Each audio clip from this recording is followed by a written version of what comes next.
Je vous invite à vous lever pour la lecture de la parole.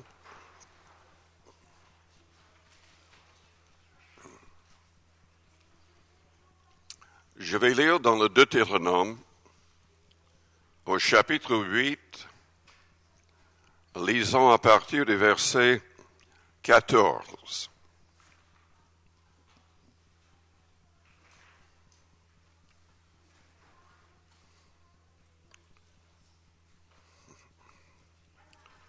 Prends garde que ton cœur ne s'enfle et que tu n'oublies l'Éternel, ton Dieu, qui t'a fait sortir du pays d'Égypte, de la maison de servitude, qui t'a fait marcher dans ce grand et affreux désert, où il y a des serpents brûlants et des scorpions, dans des lieux arides et sans eau, et qui a fait jaillir pour toi de l'eau du rocher le plus dur, qui t'a fait manger dans le désert la manne, inconnue à tes pères, afin de t'humilier et de t'éprouver pour te faire ensuite du bien. Garde-toi de dire en ton cœur, ma force et la puissance de ma main m'ont acquis ces richesses. Souviens-toi de l'Éternel ton Dieu, car c'est lui qui te donnera de la force pour les acquérir, afin de confirmer, comme il le fait aujourd'hui, son alliance qu'il a jurée à tes pères. Si tu oublies l'Éternel ton Dieu, et que tu vas après d'autres dieux, si tu les sers et te prosternes devant eux, je vous déclare formellement aujourd'hui que vous périrez. Vous périrez comme les nations que l'Éternel fait périr devant vous, parce que vous n'aurez point écouté la voix de l'Éternel, votre Dieu. C'est un passage donné aux Israélites à l'époque de Moïse, mais prions le Seigneur avant d'aller plus loin. Père Céleste, nous te louons, nous te bénissons pour cette soirée, pour ta présence au milieu de nous. Et nous te demandons d'agir par ton Esprit Saint, par ta parole dans nos cœurs.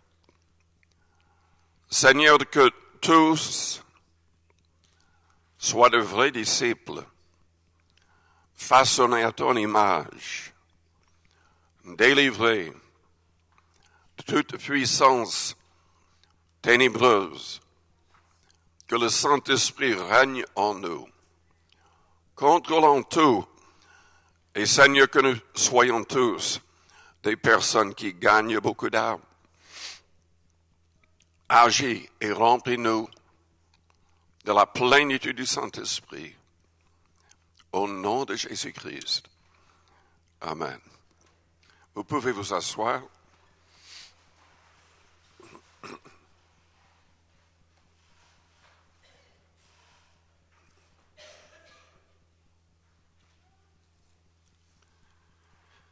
Selon 1 Corinthiens 10 dans le Nouveau Testament, c'est très important d'étudier ce que les Israélites ont fait afin de ne pas pécher, afin de ne pas tomber comme eux. Et je voudrais donc lire aussi dans 1 Corinthiens 10,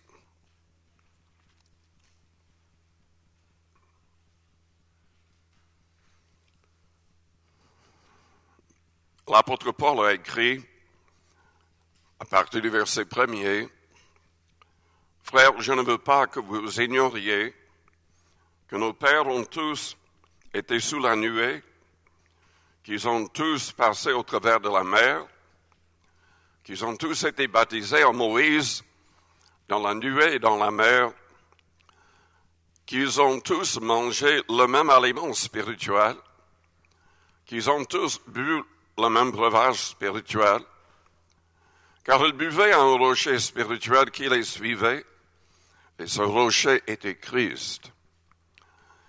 Mais la plupart d'entre eux ne furent point agréables à Dieu, puisqu'ils périrent dans le désert.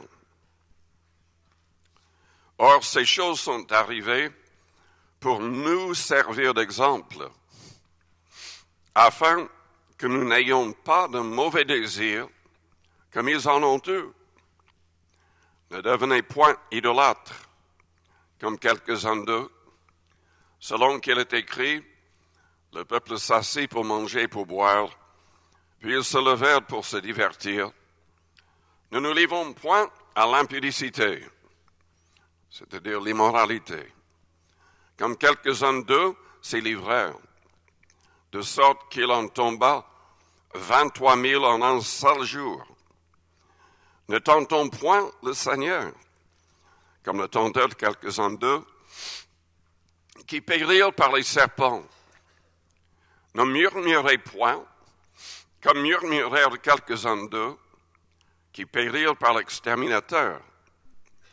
Ces choses leur sont arrivées pour servir d'exemple, et elles ont été écrites pour notre instruction, à nous qui sommes parvenus à la fin des siècles. Ainsi donc que celui qui croit être debout prenne garde de tomber. Aucune tentation ne vous est survenue qui n'ait été humaine, et Dieu qui est fidèle ne permettra pas que vous soyez tentés au-delà de vos forces. Mais avec la tentation, il préparera aussi le moyen d'en sortir, afin que vous puissiez la supporter. C'est pourquoi, mes bien-aimés, fuyez l'idolâtrie. Fuyez l'idolâtrie. Revenons à Deutéronome, chapitre 8.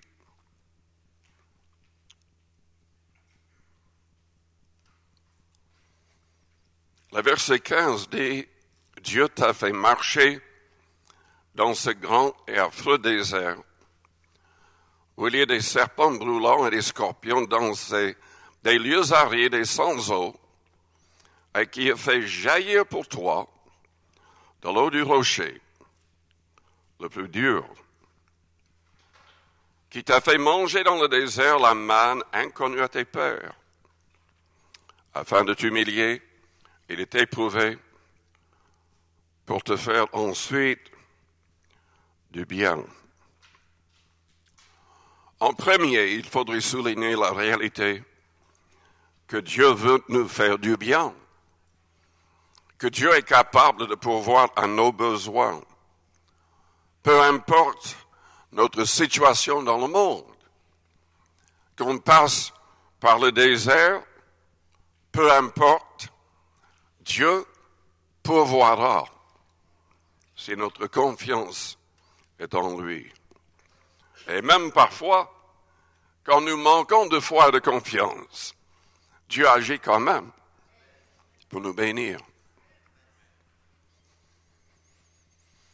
Garde-toi de dire dans ton cœur, ma force et la puissance de ma main m'ont acquis ces richesses. Souviens-toi de l'Éternel ton Dieu, car c'est lui qui te donnera de la force pour les acquérir, afin de confirmer, comme il le fait aujourd'hui, son alliance qu'il a jurée à tes pères. Dieu exige l'humilité. Personne ne peut rester en bonne santé. Personne ne peut être béni si Dieu n'est pas là pour lui donner l'air et tout ce qui est nécessaire. Si Dieu est pour nous, qui sera contre nous? Mais si Dieu n'est pas de notre côté, ou plutôt si nous abandonnons le Seigneur, les conséquences seront terribles. Dieu cherche un peuple qui veut marcher humblement avec lui, avec foi. Un peuple qui va le glorifier, qui va l'honorer. Moi, je pense au texte qui se trouve dans Proverbe 3. Et au verset 5.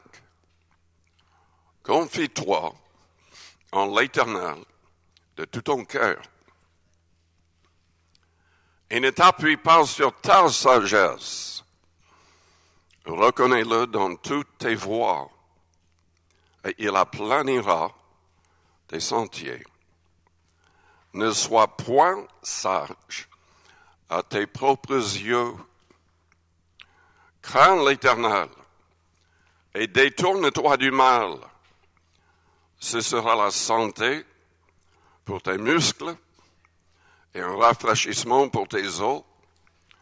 Honore l'Éternel avec tes biens et avec les prémices de tout ton revenu. Alors tes greniers seront remplis d'abondance et tes cuves regorgeront de mou. Nous devons faire une très grande différence entre l'ancienne alliance et la nouvelle alliance en Christ. Car Dieu aidait les Israélites à s'enrichir. Et ils n'étaient pas obligés d'aller évangéliser le monde, bien que Dieu voulait que ce message touche le monde.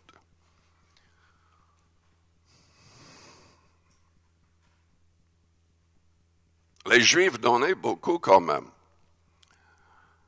Ils donnaient une dîme pour soutenir les Lévites qui s'occupaient du temple. Ils mettaient de côté une autre dîme. 10%, c'est la dîme. Afin de pouvoir faire les pèlerinages 3 fois dans l'année à Jérusalem. Tous les 3 ans, ils donnaient un autre dîme en plus pour aider les pauvres. Et Dieu s'attendait à ce qu'il donne davantage, volontairement, comme des offrandes et aumônes pour les pauvres. Et il ne faut pas oublier que tout ce qui était donné pour le temple, pour la construction du temple, pour les ustensiles et tout le reste, c'était en plus que les dîmes. En fait, les Juifs donnaient plus de 23% tous les ans. Et Dieu les aidait. Quand ils étaient fidèles, Dieu les aidait à devenir riches. Dieu peut nous aider aussi en tant que chrétiens, mais il y a une très, très grande différence. Selon Matthieu 6, à partir du verset 19, Jésus nous dit, ne vous amassez pas des trésors sur terre.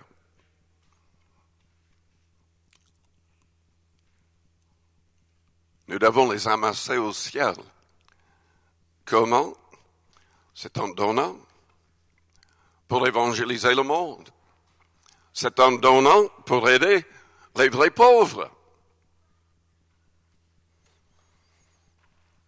Il y a malheureusement un faux évangile qui est en train d'être enseigné dans beaucoup trop de milieux, par beaucoup trop de prédicateurs, qui ne s'accordent pas du tout avec ce que le Christ a dit dans Matthieu 6. Selon Éphésiens 4, au verset 28,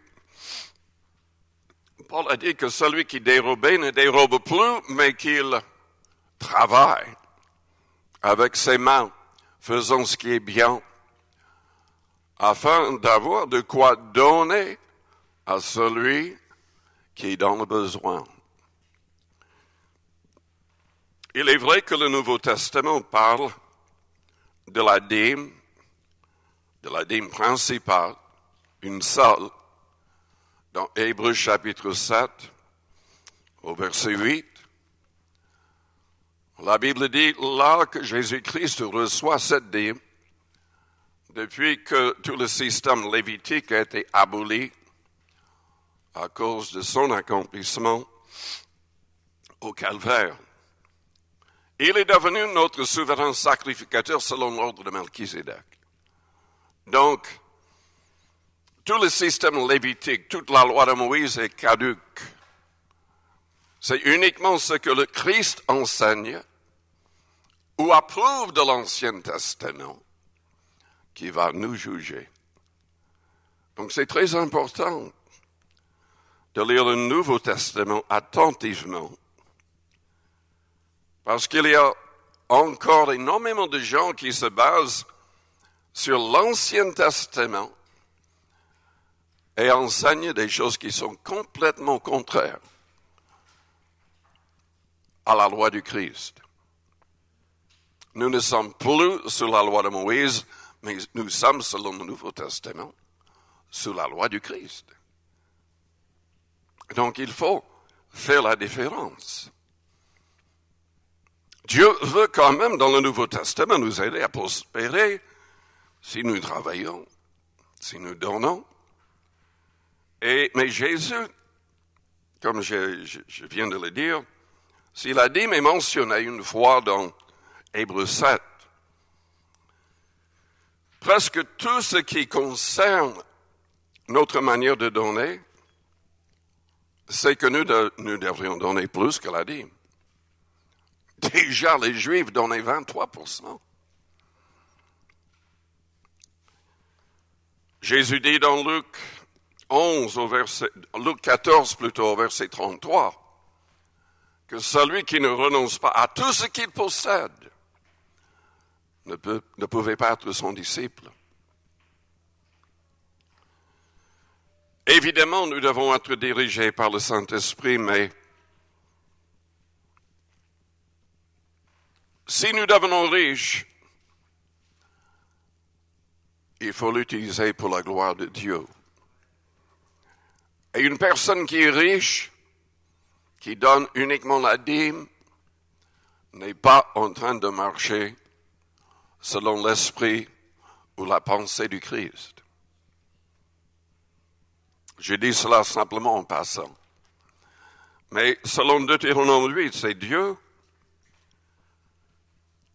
qui peut nous aider, qui nous donne la force pour acquérir des richesses.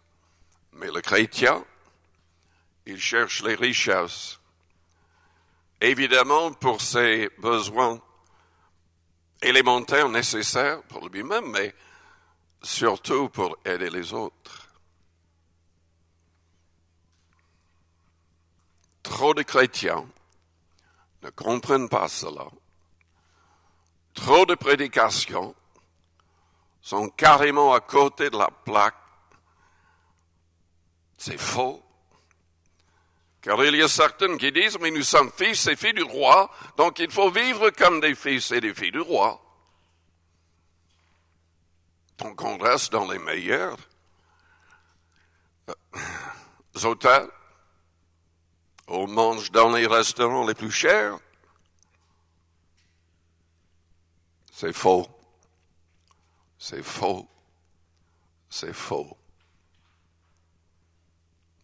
Nous devrions utiliser l'argent, gérer l'argent pour sa gloire, pour le salut des âmes et pour aider les vrais pauvres.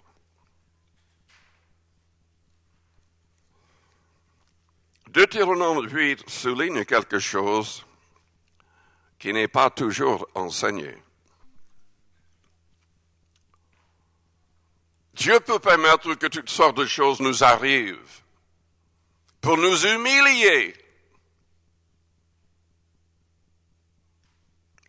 mais pour ensuite nous faire du bien.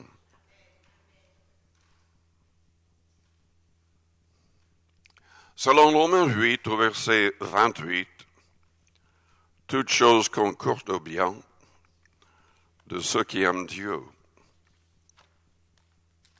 Je vais lire le passage. Nous savons du reste que toute chose concourt au bien de ceux qui aiment Dieu, de ceux qui sont appelés selon son dessein, car ceux qu'il a connus d'avance, il les a aussi prédestinés à être semblables à l'image de son Fils. Il y a des gens qui ont toutes sortes d'idées à l'égard de ce mot prédestination. Moi, tout ce que je vois, c'est que Dieu a décidé en avance que les vrais chrétiens seraient façonnés à l'image de son Fils. Et c'est ça le but de Dieu. Ça devrait être notre but d'être comme Jésus-Christ. Et toutes sortes de choses, de bonnes choses et des choses mauvaises, peuvent nous arriver. Dieu le permet justement pour nous façonner à l'image du Fils. C'est quoi cette image? Jésus était sans péché. Sans péché. Dans ses pensées, ses désirs, ses actions, ses réactions, ses paroles, c'est souligné 6 fois qu'il était sans péché. En toute chose, il plaisait au Père et il ne cherchait point sa propre volonté. Il cherchait la volonté du Père. Nous devrions être comme lui à cet égard. Jésus-Christ était un exemple, un modèle d'amour. Il n'y a pas de plus grand amour que de donner sa vie pour ses amis. Il était un modèle d'amour et d'humilité. Dans Jean 13, sachant qu'il allait être crucifié quelques jours plus tard, après le repas, il s'est mis à genoux et a commencé à laver les pieds de ses disciples comme un serviteur, un esclave. Et il leur a dit qu'il fallait que eux, ils aient cette même attitude, qu'ils soient des serviteurs. Malheureusement, il y a des gens qui ne comprennent rien. Moi, j'ai vu des vidéos horribles, mais horribles, avec des soi-disant serviteurs de Dieu, entre guillemets, quand ils entrent dans la salle, tout le monde se prosterne. Tout le monde. Ils arrivent avec un chauffeur dans une voiture de luxe et les gens se mettent, ils se prosternent. En fait, ils sont carrément avec le visage contre terre.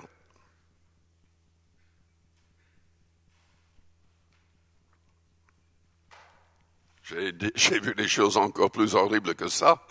Je ne vais même pas en parler. C'est de la stupidité démoniaque. Démoniaque. On ne peut rien dire de plus. C'est démoniaque. Mais malheureusement, les gens se laissent avoir par des miracles parfois. Et Jésus a dit qu'il y aurait beaucoup de faux rois, Christ, de faux prophètes, accomplissant quand même de très grands miracles. Et souvent, les gens courent après les miracles. Les miracles ne valent rien si on n'est pas aligné avec l'enseignement du Christ.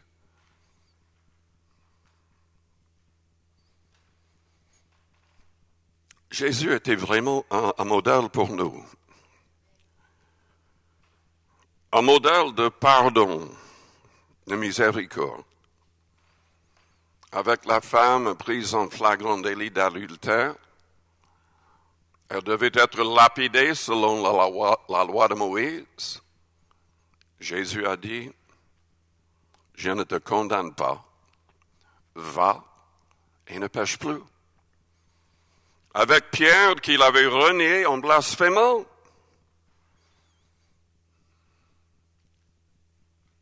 il pardonne en avance. Il prophétise ce que Pierre allait faire. Et il nous demande de pardonner. Les gens peuvent faire toutes sortes de choses contre nous. Il faut pardonner. Il faut aimer nos ennemis.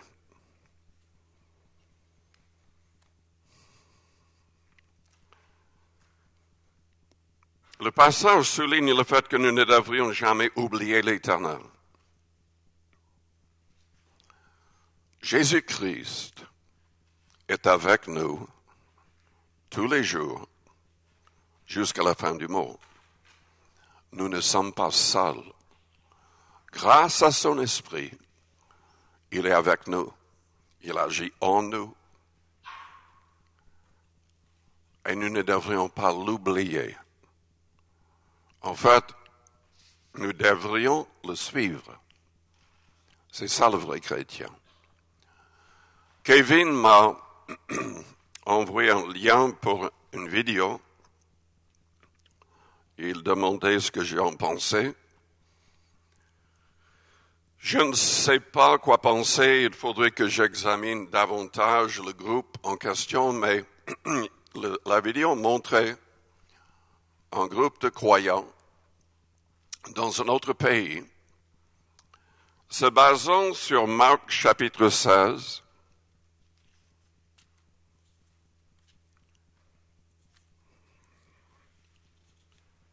je vais le lire.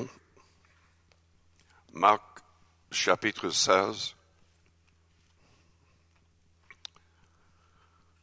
au verset 15, Jésus leur dit, « Allez par tout le monde et prêchez la bonne nouvelle à toute la création.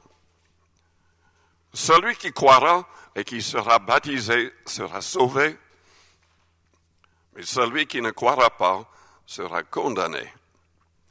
Voici les miracles qui accompagneront ceux qui auront cru en mon nom. Ils chasseront les démons, ils parleront de nouvelles langues, qui fait référence au baptême de l'Esprit. Ils saisiront des serpents s'ils boivent quelque breuvage mortel, et ne leur fera point de mal. Ils imposeront les mains aux malades, et les malades seront guéris. » En fait, j'étais très impressionné par la vidéo. Et je me suis rendu compte qu'il va falloir qu'on pousse les nouveaux chrétiens à marcher plus vite par la foi. Et selon ce passage, il y avait les témoignages, enfin, des gens, ce groupe va dans les rues, c'est pas dans une église, il s'agit de nouveaux convertis, ils vont dans la rue, ils baptisent les gens qui se convertissent, souvent le même jour, après quand même un certain enseignement, sans doute, mais ils les baptisent, ils prient pour que tout esprit mauvais soit chassé. Et souvent, dans la rue, il y a un conflit avec des démons. On voit tout sur la vidéo. Il demande si les gens sont malades. S'ils ont des douleurs, ils prient immédiatement. Ils sont guéris dans la rue. Ils se convertissent grâce au miracle. Une des personnes qui agissait, il avait un seul jour de conversion. Baptisé d'eau, baptisé de l'esprit, parlant en langue. Et là, dans la rue, il commençait à prier. Pas de longue prière, au nom de Jésus, vous êtes guéris. Ils étaient guéris. Des douzaines. Et tous se convertissaient. Il est baptisé d'eau, et souvent les démons sortaient au moment du baptême. Et il devenait de gagnants d'âme, faisant la même chose immédiatement. C'est un mouvement qui est magnifique. Et qu'est-ce que Jésus dit? Voici les miracles qui accompagneront ceux qui auront cru. En mon nom, ils chasseront les démons. Ils parleront de nouvelles langues. Et ils prieront pour les malades. Le problème, c'est qu'il y a beaucoup trop de gens qui croient que ça doit se faire uniquement dans une église. Ça doit se faire uniquement avec un pasteur évangéliste missionnaire, des anciens. Mais Jésus parle de tous les croyants.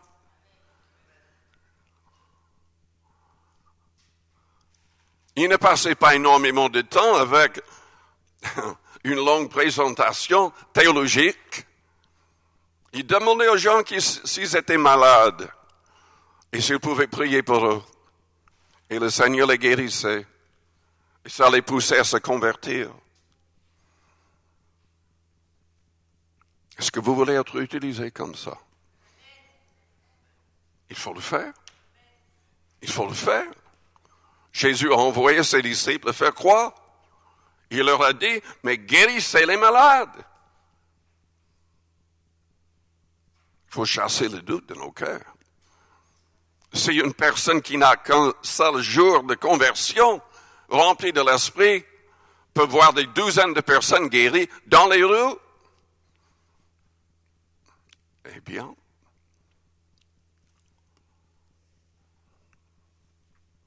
est-ce que vous êtes baptisés de l'esprit? Toutes ces personnes parlaient en langue. Toutes ces personnes étaient baptisées de l'esprit. Et ils recevaient presque immédiatement.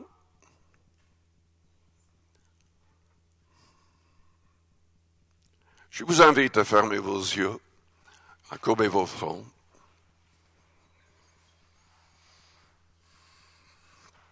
Suivez-moi et je vous ferai pêcheurs d'hommes.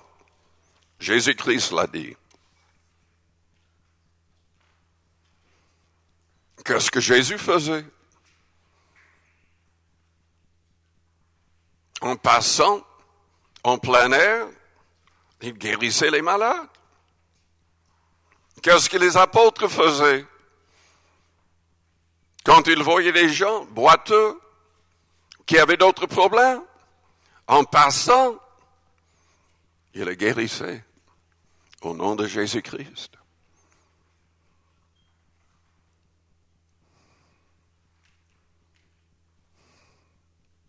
Évidemment, ils avaient choisi de renoncer à tout péché. Ils avaient choisi de suivre le Christ.